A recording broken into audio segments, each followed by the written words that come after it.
Hello students, how are you all? I'm sure you all are doing great and enjoying your studies too. So children, let's begin with our next chapter, which is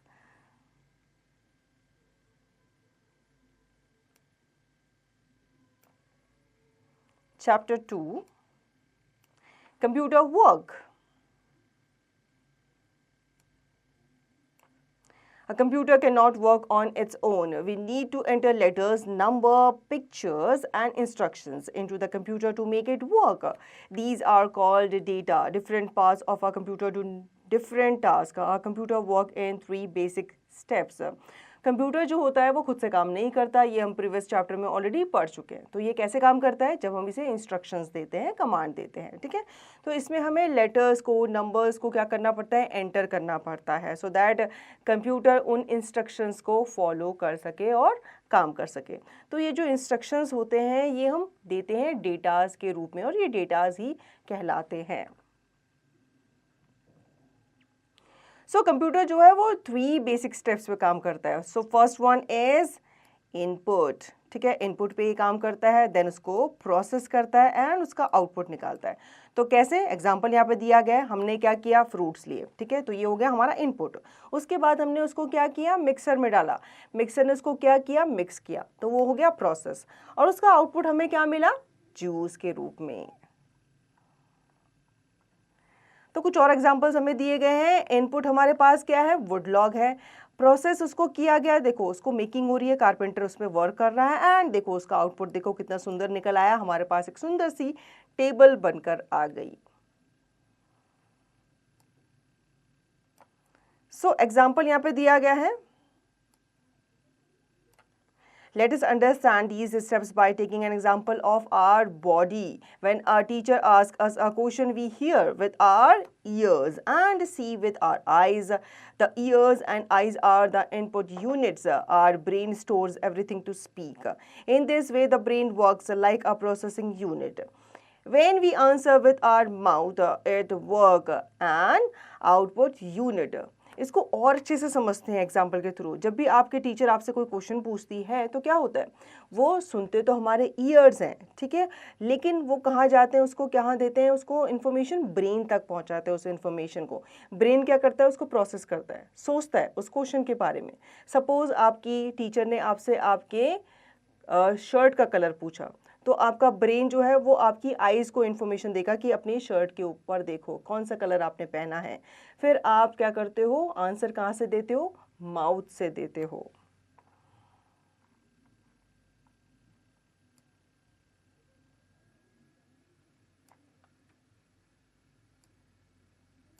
so input के बारे में पहले जान लेते हैं। The data and instructions that we enter into a computer are called input. We input data using a keyboard and mouse. तो data and instructions जो होते हैं कंप्यूटर पे वो इनपुट कहलाते हैं, ठीक है। और ये इनपुट हम देते हैं कंप्यूटर को कैसे? कीबोर्ड और माउस से। सो ये देखो आपका जो कीबोर्ड है और जो ये आपका माउस है ये हमारे इनपुट डिवाइसेस है। Next is process. Working on the data is called processing. The CPU works on the data and does all the thinking and calculations. तो CPU जो है यहाँ पे प्रोसेसिंग होती है, ठीक है, इसको हम कंप्यूटर का ब्रेन भी कहते हैं क्योंकि यहाँ पे सारी प्रोसेसिंग होती है, डेटा को प्रोसेस किया जाता है और सोचने का काम भी यहीं पे होता है, कैलकुलेशंस भी यहीं पे होती है। उसके बाद आता है output. Output means the final result. When the CPU finishes processing the data, the output is displayed on the monitor. Monitor and printer are the most common output devices. तो मॉनिटर में आप जो भी काम करते हो वो आपका आउटपुट कहलाता है, ठीक है। जैसे आपने सपोज कीबोर्ड पे आपने टाइप किया 4+3, तो उसको प्रोसेस किया गया सीपीयू के द्वारा और उसका रिजल्ट आपको कहाँ पे दिखा? आपके मॉनिटर पे दिखा कि 4+3 = 7। तो इसको हम अच्छे से एग्जाम्पल के थ्रू समझ लेते हैं। Let us understand the working of a computer with an example. So first है आपका इनपुट, ठीक है। इनपुट आपको दिया गया है, आपने क्या किया? इंस्ट्रक्शन आपने यहाँ पे दी। The data and instructions together are the input. Here 2 and 5 are the data and plus is the instruction. तो ये आपके क्या हो गया, instruction हो गया जो आपने टाइप किया अपने कीबोर्ड पे. आपने लिखा सिंपली 2, 5 और आपने क्या कर दिया, एक ऑपरेटर टाइप कर दिया कोई भी, प्लस आपने टाइप कर दिया. उसके बाद क्या हुआ, प्रोसेस हुआ. Now the CPU will work on the data according to the instructions, i.e. it will add the numbers 2 and 5. कि उन दोनों नंबर्स को क्या करेगा, ऐड करेगा. 7 is the correct result or output of the sum. 2 plus 5 is equal to 7. तो आपका result आ गया, यानी कि आउटपुट आ गया. ठीक है, आपने इनपुट आउटपुट प्रोसेसिंग को अच्छे से समझ लिया. अब आ जाते हैं इसकी एक्सरसाइज पे. फर्स्ट है हमारा objective type questions. Which part of a human body works like a CPU? कौन सा पार्ट होता है जो CPU की तरह काम करता है? It is brain. Which part of computer does all the calculations? कौन करता है calculations? So ये करता है CPU. What are the data and instructions together known as? इनको input कहा जाता है. Now fill in the blanks. We enter dash into the computer. क्या करते हैं हम, इनपुट को एंटर करते हैं, या डेटास भी आप लिख सकते हो. Dash is the result given by a computer, तो हम यहाँ पे लिखेंगे output.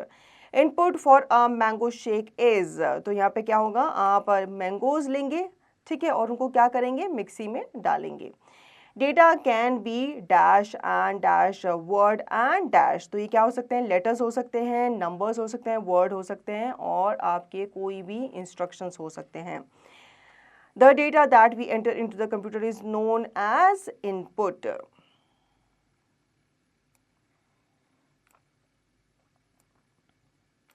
Now write T for true and F for false statements. A computer is a machine. Yes, it is true. We get input from the computer. नहीं, हमें output मिलता है.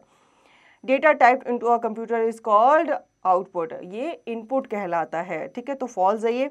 When a computer works on the data, it is called processing. ठीक है, जब computer data पे work करता है, yes, वो processing कहलाता है, तो हम यहाँ पे true लिखेंगे. Monitor and printer are not the same common output devices. तो ये आपके क्या हैं, मॉनिटर में भी क्या होता है कि आपको इंस्ट्रक्शंस का आउटपुट देता है, दिखाता है, एंड प्रिंटर भी आपको आउटपुट ही देता है, ठीक है. तो यहाँ पे आप इसको ट्रू लिखेंगे. Now answer the following questions. Which part of a computer displays the output, तो हम लिखेंगे मॉनिटर. इसी तरीके से बाकी क्वेश्चंस के आप आंसर देंगे. Now it's fun time. Look at the pictures given below. Label the boxes with I for input, P for processing and O for output. तो यहाँ पे पिक्चर्स को आपको ध्यान से देखना है, ठीक है, और यहाँ पे आपको IPO लिखना है. तो क्लॉथ्स आपके क्या हो गए, इनपुट हो गए, ठीक है.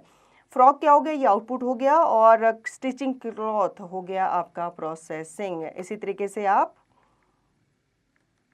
बाकी पिक्चर्स भी देखेंगे और बताएंगे कि यहाँ पे आप क्या लिखेंगे, आई लिखेंगे, पी लिखेंगे या फिर ओ लिखेंगे. So children, I hope you understood the chapter really well. Now you will revise the chapter, and yes, do not forget to practice the exercise.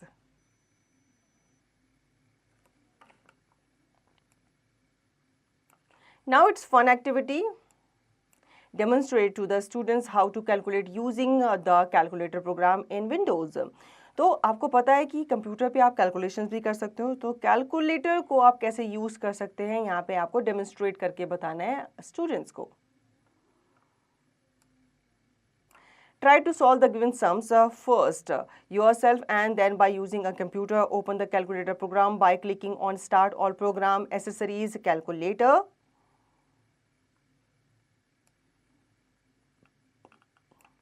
ठीक है, यहाँ पे आपको क्या करना है, ये जो आपके जितने भी आपको ऑपरेशंस दिए गए हैं, इनको आप क्या करेंगे, कैलकुलेट करेंगे. जैसे कि 11 + 17, इसको आप पहले तो खुद से कैलकुलेट करेंगे मैन्युअली, और उसके बाद आप इसे कैलकुलेटर की हेल्प से भी कैलकुलेट करेंगे.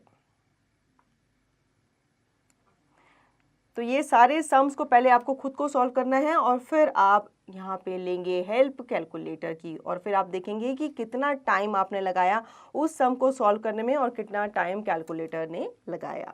So students, I hope you understood the chapter really well. Now you will revise the chapter, and yes, do not forget to practice the exercise.